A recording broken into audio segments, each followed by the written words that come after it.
Donc cette conférence pour nous vient à point nommé, pour se poser peut-être de bonnes questions à un certain moment. Est-ce que les agendas stratégiques situés dans nos pays permettent de porter l'ambition de chacune de nos familles?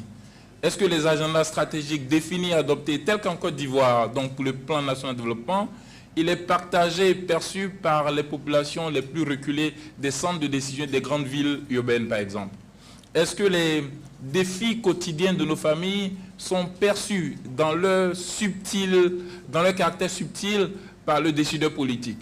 Et c'est pourquoi la Banque a voulu, dans le cadre de cette conférence-ci, porter sur un des thèmes majeurs, la gouvernance des institutions publiques et comment est-ce que ces institutions publiques peuvent être catalytiques de transformation.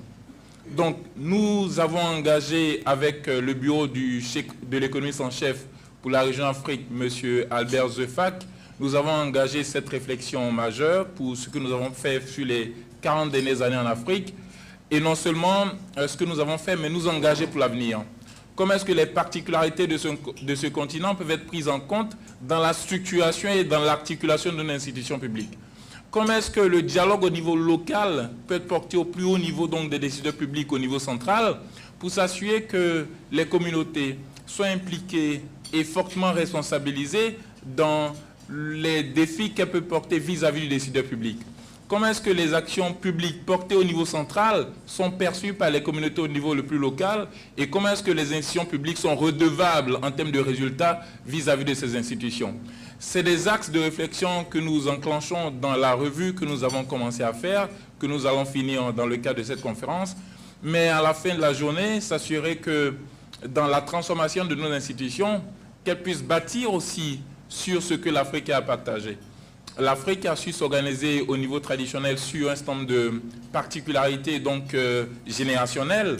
Comment est-ce que ces particularités africaines peuvent intervenir dans la configuration des institutions publiques? Peut-être sont-elles des réflexions que les décideurs publics au niveau africain pourraient avoir dans leur agenda de transformation. Je ne voudrais pas être extensif et rappeler que pour nous, cette conférence vient à point nommé parce que résolument, bâtir des stratégies bien articulées sans être capable de les transformer donc au niveau local et de façon pragmatique reste des défis auxquels nous nous attachons et que nous résolument incluons dans les projets et programmes que nous mettons en œuvre avec bien sûr un dialogue continu avec les gouvernements et institutions donc, dans nos pays. Je voudrais, Madame le ministre, rappeler l'engagement fort de notre vice-président, M. Mactar Diop, pour cette conférence.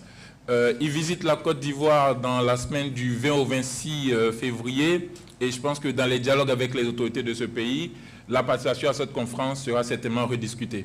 Je voudrais m'arrêter à ce niveau-ci et rappeler à chacun de vous que la Banque reste à la disposition des pays pour les accompagner dans la matérialisation et la transformation des ambitions légitimes de nos populations et de nos gouvernements.